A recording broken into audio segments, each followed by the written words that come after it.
On a fair to middling day like this one, we like to fall back on stocks that are riding powerful long-term themes. Kind of multi-year trends that work regardless of the direction of the market or the price of gasoline. That's why tonight I want to focus on a company that hits not one, not two, but three major themes at the very least. I'm talking about Herbalife, HLF, the Kramer Fave network marketing company that sells everything from protein shakes and energy drinks to vitamins and nutritional supplements. Herbalife is a play on obesity, a huge global problem that could afflict as many as 2.3 billion adults around the world by 2015. It's a play on underemployment, as Herbalife relies on a network of 2.7 million part-time distributors across 79 countries to sell its products. And more people become sales reps when they have trouble finding work in more traditional jobs or need to augment their income. And third, Herbalife's also a terrific play on fast-growing emerging markets, because the direct selling model seems to be the most efficient way to sell things in the developing economies. And that's especially true when you're talking about the kind of weight loss products that are Herbalife's bread and butter, since people are more likely to buy after a face-to-face meeting with a sales rep than just some ad on TV. Now, lately, we've gotten a bunch of reasons to become more skeptical of this direct sales model from the other direct sellers, like Tupperware and Avon. When Tupperware, which we do like, reported it missed the street's estimates and didn't raise guidance, well, wow, that was a shocker for us. But Avon, just a pure disaster. But whatever's ailing those two, it doesn't seem to be afflicting Herbalife. Because when Herbalife reported last night, the company knocked it out of the park. Not only did they deliver a 14-cent earnings beat off a 72-cent basis with higher-than-expected revenues that rose 19.8% year-over-year, but Herbalife also gave upside sales guidance for 2012. Best of all, they put through a 50% dividend boost, bringing the yield up to 1.8% at these levels. Not too shabby for a company that's growing like a weed all over the world. Obviously, the yield will be higher if the stock's lower. No wonder the stock surged $4.35, 7%. Speaking of big moves, Herbalife's given you some fantastic gains over the years, with the stock up over 225% since I first got behind it in November of 2009, and I think there could actually be lots more room to run. So let's talk to Michael Johnson, the excellent chairman and CEO of Herbalife, who has been honest, terrific, non-promotional, and dead right the whole time. Learn more about the quarter. Mr. Johnson, welcome back to Mad Money. Hi, Jim. Thank you. All right, Michael, I got to tell you, not only you're firing at all cylinders, but to me, when I go through the conference call, you actually withheld the two markets that I'm most excited about, China and India. You were cautious on. Is that because you're trying to prep us for what's going to be blowout numbers later? Or is that just your nature to be able to say, listen, those markets are going to be good, but they're not big yet?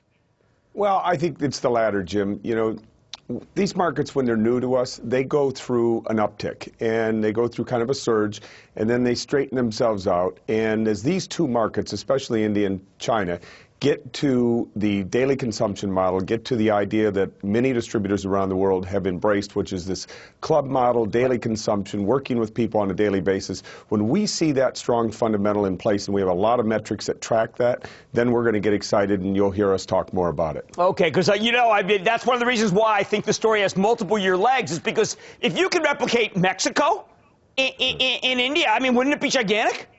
Well, we look at those metrics all the time, and those are the type of things that give us that belief that the runway is so huge in front of us, is when we start to see the per capita penetration in a Mexico, in a place like an India or a China.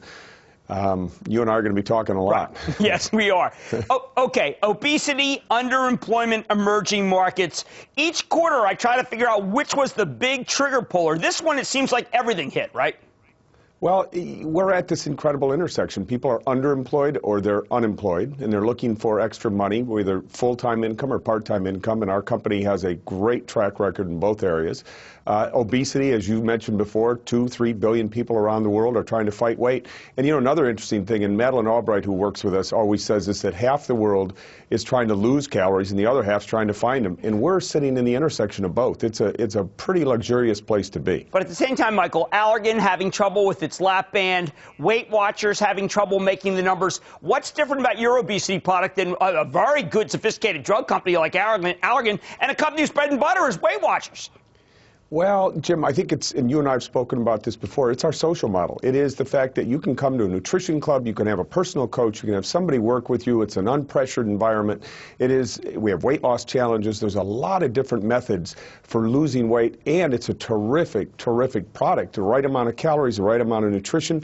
It's a great way for you to lose weight in a social atmosphere with people who are in the same situation as you, plus having a coach and a guide, and potentially it becomes an opportunity for you to make a little money. Now, Michael, for the first time, I feel compelled, because the sales are that big and that strong, to ask you, you have got to be taking share. When you have this incredible number in this energy drink, that has to be impacting the other guys who I buy at retail. It has to be. It's too big now. Are you starting to take share in that category?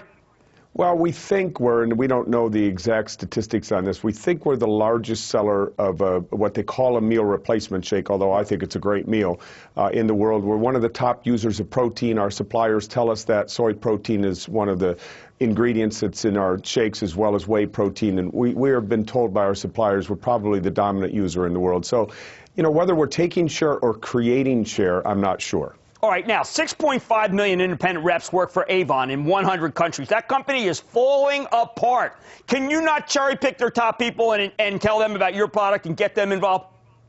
Well, you know, we're not in that business. We're in the business of making sure our distributors do the best job they can without going after other distributors. We don't need to do that. Smart people who are in these fields look at what we're doing. They look at the income opportunity. They look at the product, the daily consumption model that we have, and they'll come towards us when they think the time is right. Central South America, new distributors in the region are up 89% year over year. How do you do that? Well, they're basically, they look to their brothers in the north, their brothers and sisters up in Mexico, and they have adopted this daily consumption model. Clubs are going in. We were just in Santiago, Chile, and in Panama City, Panama, for two large conventions. We call them extravaganzas, and the energy, the excitement of our distributors down there is frankly unprecedented. Now, Michael, one of the things that I'm concerned about is this is an odd concern, but I've always felt that you're a bit counter-cyclical. I'm beginning to see a lot of hiring in this country. Will it work against you that there will actually be mainstream companies hiring in North America? Well, I think it's going to work against us when the obesity issue goes away, Right. and we don't see that anytime soon. No, that's a very good point. That's not going away. Now, there was a company today, I remember they used to knock on my door when I was growing up, Fuller Brush, filed bankruptcy today. How much... Yeah, filed bankruptcy. Now, Fuller Brush, I always felt that you would never buy them unless they knocked on the door. How much of what you're doing right is just because you have you personally have taken this company to develop product that is superior to others? Because, you know what, I used to think that the only, that Herbalife was one of these companies, if they didn't knock on your door, it wasn't going to sell. Jim, you know, if it's a product development question, we got this terrific team in here of doctors, scientists, researchers. We're doing research around the clock in this company. We are building our own manufacturing facilities. We're growing our own crops. And we've got something very special that's taking place inside Herbalife, a vertical integration, a seed-to-feed supply chain initiative. We're very, very proud of our products. Our Herbalife 24 sports line, it's unprecedented out there. There's nothing like it in the marketplace. So, you know, it was very sad what you said about Fuller Brush. I had buddies who sold Fuller Brush in high school and college, made some money doing that. Right. But, you know, that model is a different model than the one we have today. We're not really knocking on doors. We've got a lot of fixed-base location where people are coming to clubs and coming to distributors. Our distributors still reach out in the community, no doubt about it. But it's a different model today. But it is sad. Yeah, well, that's kind of an American. That's like Kodak. It sure is. And I want people to understand that you are a different model, because someone might say, well, wait a second, Fuller Brush went under. How about these guys? You're totally different. Yeah. Michael Johnson, congratulations again for everything you do for shareholders. I think we're still early. I'm not kidding. Thanks, Jim. We feel the exact same way, and we certainly appreciate the opportunity to tell our story with you. Thank you. Absolutely. Great to talk to you, sir. That's Michael Johnson, Chairman, CEO of Herbalife. I don't know how many CEOs have come on this show that have been as bankable as he has. And remember, when his company was under attack, completely falsely and wrong, he came right on the show. One of the greatest buying opportunities we've ever had in 7 years of Mad Money. Stay with Kramer.